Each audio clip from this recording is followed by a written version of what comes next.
Minasyaitonirrajim. Bismillahirrahmanirrahim. Assalamualaikum warahmatullahi taala wabarakatuh. Ismi Muhammad Ikhwan Hanif bin Muhammad. Nama saya Muhammad Najmi bin Muhammad Razi. Nombor matrik 180107446. Baik, kita akan mengenali Goldziher ni secara ringkas, berdasarkan nama penuh beliau, tarikh lahir beliau, kematian beliau dilahirkan di mana, pengajian beliau, bagaimana pendidikan beliau, bagaimana beliau boleh dapat anugerah sekian dan penulisan beliau. Berdasarkan apa maklumat yang saya dapat lah. Alright. Goldziher ni, nama penuh beliau adalah Ignat Goldziher. Dalam bahasa Arab seperti yang anda tengok pada slide saya ni, harfu ta, sin, ya, ha, ra dalam bahasa Arab ziher, ataupun boleh dieja, boleh ditulis dalam perkataan dalam huruf za, ya, ha, ra, ziher. Dua-dua tu sama, Goldziher. Beliau merupakan orang daripada keluarga Yahudi, yang mana beliau ni lahir pada tanggal 22 Jun 1850 di Hungary, dan beliau meninggal dunia pada tahun yang ke-1921. Kita akan kenali pendidikan beliau, kehidupan pendidikan beliau, pengajian beliau kan, dan orientalis, bagaimana beliau merupakan seorang orientalis, tokoh orientalis jugalah, yang sangat berjaya dalam pendidikan. Okey, secara ringkas kita kenali beliau. Baik, beliau ni sudah mendapat pendidikan sebenarnya sejak daripada kecil. Ia bukti dia hebat pada waktu kecil tu, saat ia berumur 5 tahun, ia telah mampu membaca Perjanjian Lama yang dalam bahasa Ibrani. Kemudian dilanjutkan dengan mempelajari Talmud pada saat ia berusia 8 tahun. Dan dalam usia ke-12 tahun tu, ia sudah menjadi seorang mahasiswa sekolah yang telah memulai membuat karya tulisnya itu yang pertama, tentang nenek moyang Yahudi serta pengelompokannya. Saat berusia 16 tahun, Universiti Budapest menjadi pilihannya setelah ia lulus dari sekolah. Dan ia mempelajari sastra Yunani, Romawi kuno, bahasa-bahasa Asia termasuk bahasa Turki dan Persia. Kecerdasan beliau ni memiliki kecerdasan yang dia miliki menyebabkan dia telah dihantar menjadi kandidat doktoral pada usia yang ke-19 di Universiti Leipzig dan Berlin dengan beasiswa penuh dari Departemen Pendidikan Hungary pada tahun ke-1870. Setelah berhasil beliau meraih gelar doktor, ia melakukan rehlah ilmiah ke Leiden, Belanda, dan tinggal selama 6 bulan. Dan di sanalah Ignat banyak menghabiskan waktu dia tu 6 bulan di Leiden untuk fokus kepada mempelajari Islam, sehingga menjadikan Leiden ini sebagai sekolah kajian Islam terbesar dan terkenal di Eropah. Pada tahun ke-1872, ia berhasil meraih ijazah keguruan dari Universiti Budapest. Di universiti inilah dia menekankan kajian peradaban Arab. Dan Goldziher ni dia terus melanjutkan perjalanan itu. Dia pergi ke Syria, Palestin dan Mesir pada bulan September 1873 hinggalah April 1874 kan. Dan beliau kat sana bila beliau berada di Kairo, beliau telah menjadi murid yang pertama non-Muslim yang belajar di Universiti Al-Azhar. Dan kat sana di Kairo lah beliau mengkaji segala budaya orang Arab, budaya Islam, sosial orang Islam, bersama dan bagaimana interaksi sama Islam, dan beliau berinteraksi dengan Islam kat sana, dan perasaan simpati beliau terhadap Islam. Dan kita boleh lihatlah bagaimana kehidupan beliau begitu hebat dalam mengkaji pendidikan dan juga dalam mengkaji agama Islam itu sendiri. Beliau sebenarnya banyak mendapat gelaran yang hebat, tapi pengetahuan beliau tu tidak meluas di tanah kelahiran dia sendiri.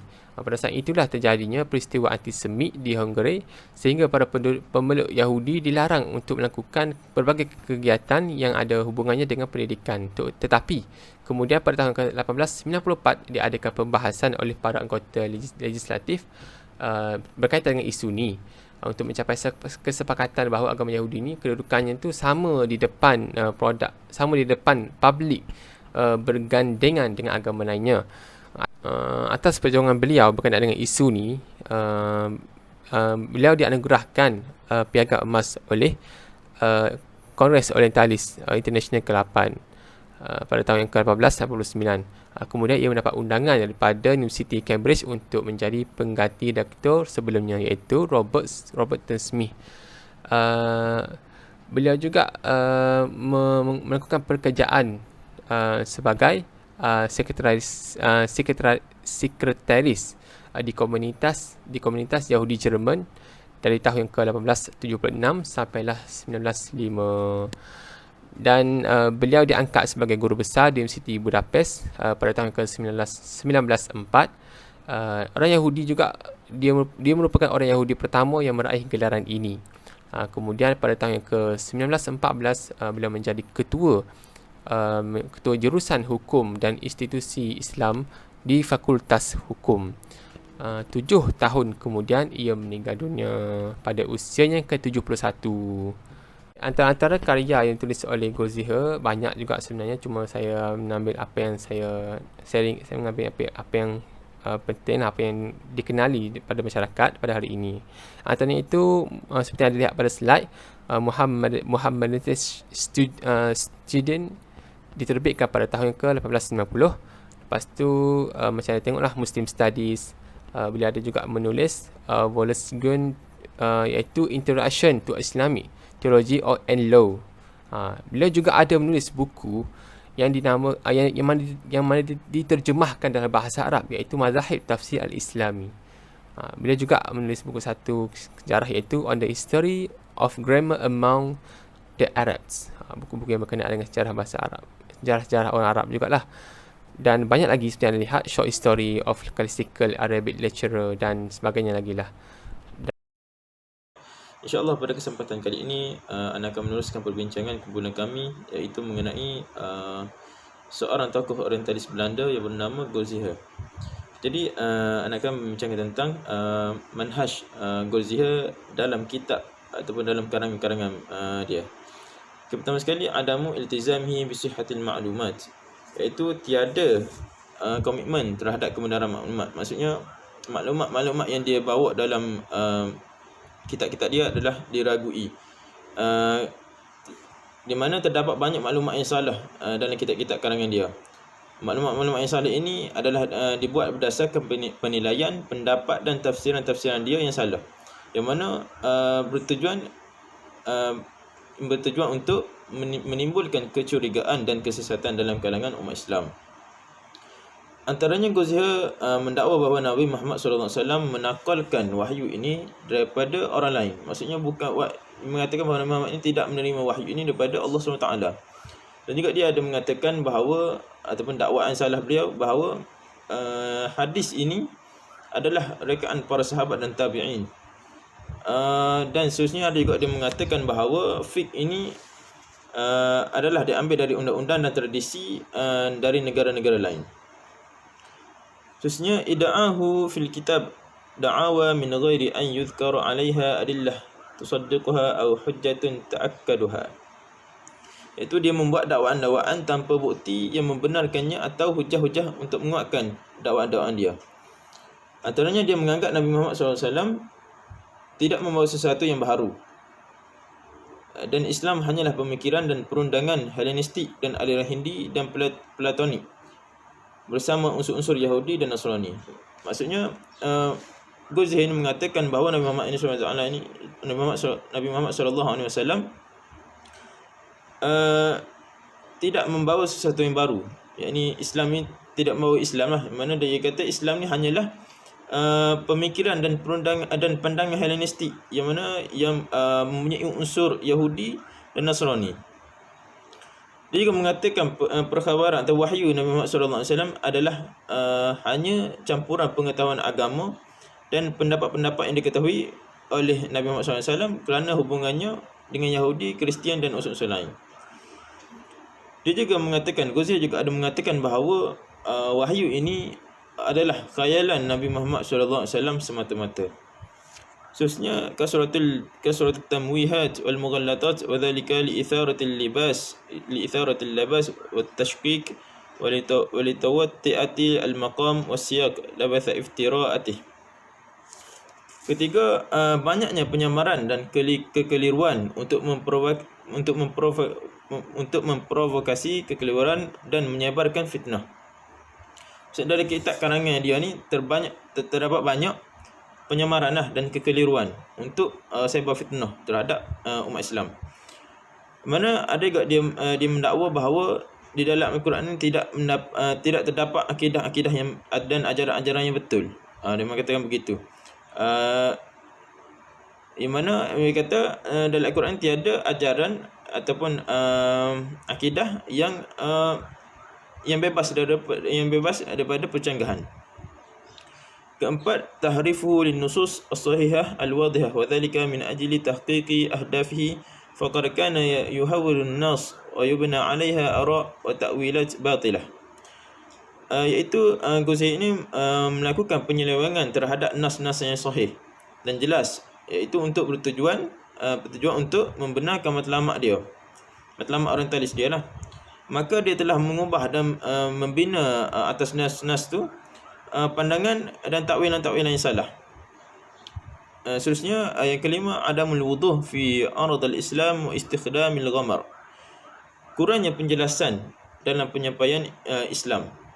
Dalam kitab karangan dia kurangnya kejelasan dalam penyampaian Islam. Mana dia untuk menimbulkan kecelaruan dan kesesatan dalam kalangan umat Islam. Jadi seterusnya manhaj Ghazali dalam kitab karangan dia, Kitab Al-Aqidah wa Syariah fil Islam, di mana kitab ni merupakan salah satu kitab yang mempunyai perkara-perkara ataupun dakwaan yang salah terhadap Islam .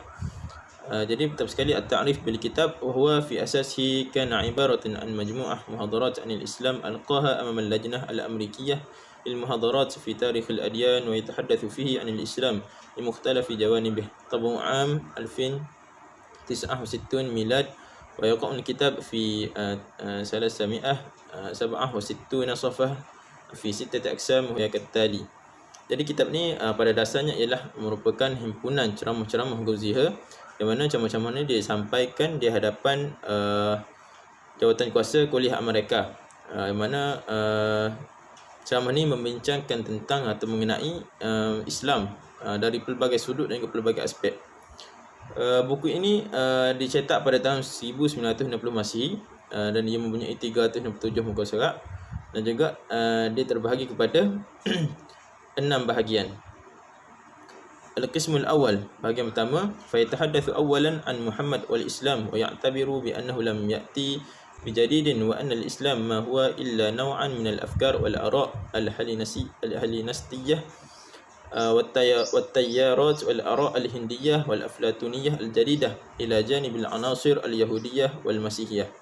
Mana bahagian pertama buku ni menceritakan tentang atau membicarakan tentang Nabi Muhammad sallallahu alaihi wasallam dan juga Islam, yang mana Ghazali ni mengatakan dalam bab pertama ni bahawa Nabi Muhammad sallallahu alaihi wasallam tidak membawa sesuatu yang baru, dan juga dia mengatakan bahawa Islam hanyalah sejenis pemikiran dan pandangan Helenistik, iaitu Helenistik ni ialah bermaksud campuran budaya Yunani, Parsi dan Timur dan lain-lain.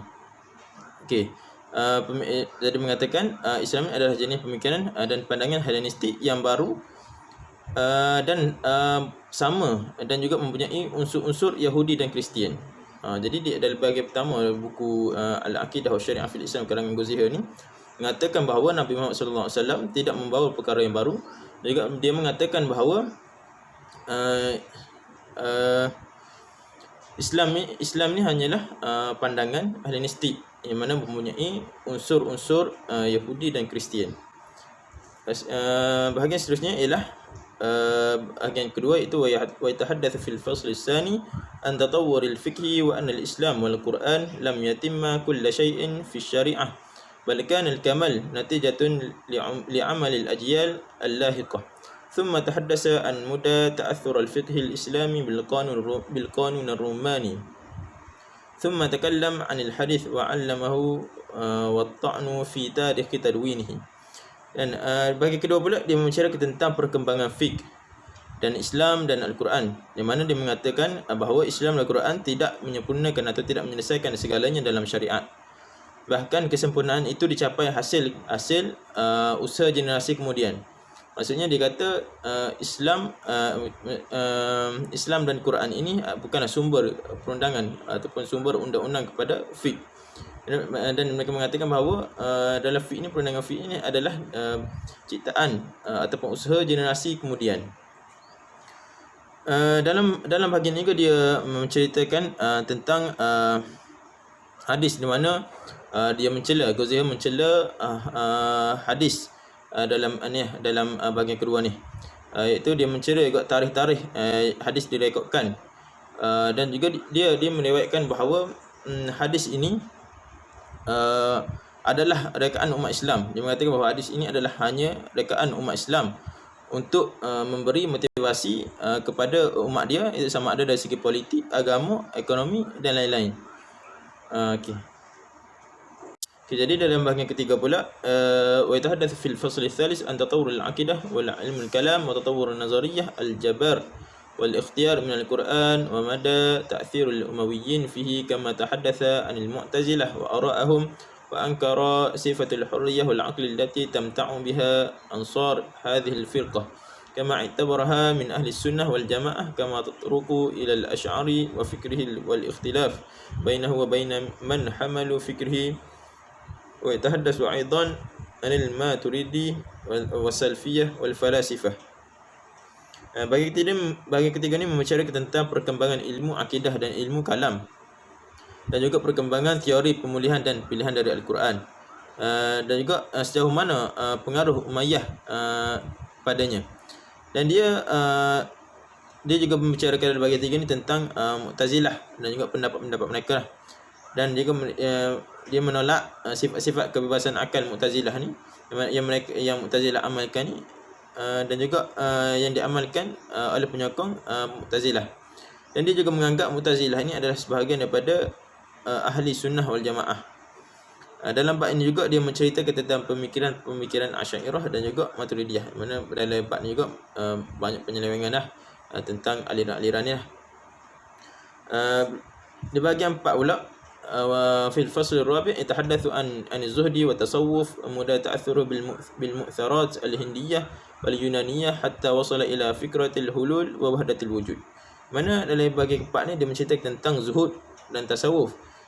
Mana sejauh mana zuhud dan tasawuf ini dipengaruhi. Ghazali mengatakan bahawa tasawuf dan zuhud ini dipengaruhi oleh pengaruh India, pengaruh agama India dan Yunani, iaitu membawa kepada pemikiran yang mana kata tasawuf dan zuhud ini membawa kepada pemikiran pembebasan dan wahdatul wujud.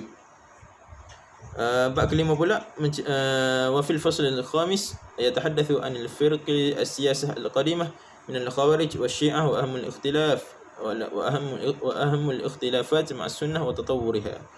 Menceritakan tentang menceritakan tentang perbezaan politik terdahulu daripada Khawarij dan Syiah, dan juga perselisihan tentang sunnah dan perkembangannya. Wa fil fasl as-sadis yatahaddatsu 'anil harakat ad-diniyah al-akhirah wal mu'asirah min al-wahhabiyyah wal babiyyah wal bahaiyah was-sikh wal ahmadiyyah wal muhawalat allati badalat lil wafaq bain as-sunnah wa syiah. Bab kena ni menceritakan tentang gerakan fahaman Wahabi, Babiyah, Bahaiyah, Sikh, Ahmadiyah, dan cubaan bagaimana cubaan berdamai di antara sunnah dan syiah. Jadi kesimpulannya tentang buku ini banyak penyelewengan lah, di mana dari segi akidahnya sendiri, dari segi hadisnya sendiri, dari segi tafsir Qurannya sendiri, dan juga dari segi aliran-aliran, di mana banyak mengatakan bahawa aliran sunnah cuba untuk berdamai dengan syiah. Jadi slide yang terakhir ialah tentang juhudil ulama al-muslimin fi raddi ala juld istihar, sungguhan para ulama Islam dalam menolak juld, iaitu menolak dakwaan-dakwaan dan juga fahaman-fahaman yang menyeleweng tentang Islam. Wa qad tasadda li raddi ala iftira'atihi kawkabati min al-ulama minhum ala sabilil mithal, dan telah berhadapan atau telah menyanggah sekumpulan ulama terhadap fitnah yang dibuat oleh Ghazali di dalam kitab karangan Ghazali. Antaranya Raddul Alamah Muhammad Tahir bin Abdul Qadir Al-Kurdi fi kitabih Tarikhul Quran wa Gharaib Rasmi, kitabih Madzahibul Tafsir Al-Islami. telah menolak Muhammad Tahir bin Abdul Qadir Al-Kurdi terhadap buku Ghaziha yang bertajuk Al-Quran dan Keanehan Resam ataupun penulisannya. Dalam kitab dia iaitu Madzhab Tafsir Al-Islami. Seterusnya Dr. Abdul Wahab Hamudah ala Nafsul Kitab telah menolak juga Dr. Abdul Wahab Hamudah terhadap kitab yang samalah kitab karangan Ghaziha tu. Seterusnya Dr. Abdul Fattah Shalabi fi kitabih Rasmil Mashaf Al-Uthmani wa Wahawim Al-Mustashrikin ala Nafsul Kitab As-Sabiq. Dr. Abdul Fattah Shalabi juga telah menolak atau menyanggah kitab karangan Ghaziha itu dalam kitab dia yang bertajuk Rasmul Mashaf Al-Uthmani wa Uhawim Al-Mustashrikin. Akhir sekali Raddu Syekh Abdul Fattah Al-Qadi fi kitabih Al-Qira'at fi Nazr Al-Mustashrikin wal Mulhadin. Telah menolak juga Abdul Fattah Al-Qadi dalam kitab dia Al-Qira'at fi Nazr Al-Mustashrikin wal Mulhadin. Jadi sebagai kesimpulannya dapat disimpulkan bahawa Ghaziha ini merupakan seorang orientalis yang sangat bahaya, yang mana kerana dalam karangan dan kitab-kitab dia menunjukkan kebencian terhadap Islam, kebencian yang sangat mendalam terhadap Islam. Dia juga banyak mempersoalkan tentang asal-usul Islam, di mana dia mengatakan bahawa Islam ini adalah hanyalah sejenis pandangan yang Helenistik dan juga mempunyai unsur Yahudi dan Kristian. Dia juga mendakwa bahawa dia juga telah membawa banyak dakwaan-dakwaan dan fitnah-fitnah dalam kitab karangan dia yang membawa kepada kecelaruan dan kesesatan umat Islam, yang mana terdapat juga di kalangan umat Islam sendiri yang terpengaruh dengan kitab karangan beliau dan terpengaruh dengan ideologi pemikiran Ghaziha. Seterusnya Ghaziha juga dianggap antara ataupun orientalis yang paling bahaya kerana dia juga banyak menimbulkan tafsiran-tafsiran daripada Al-Quran dan juga hadis yang salah, tafsiran-tafsiran yang salah dengan bertujuan untuk mengelirukan umat Islam. Allah Ta'ala alam.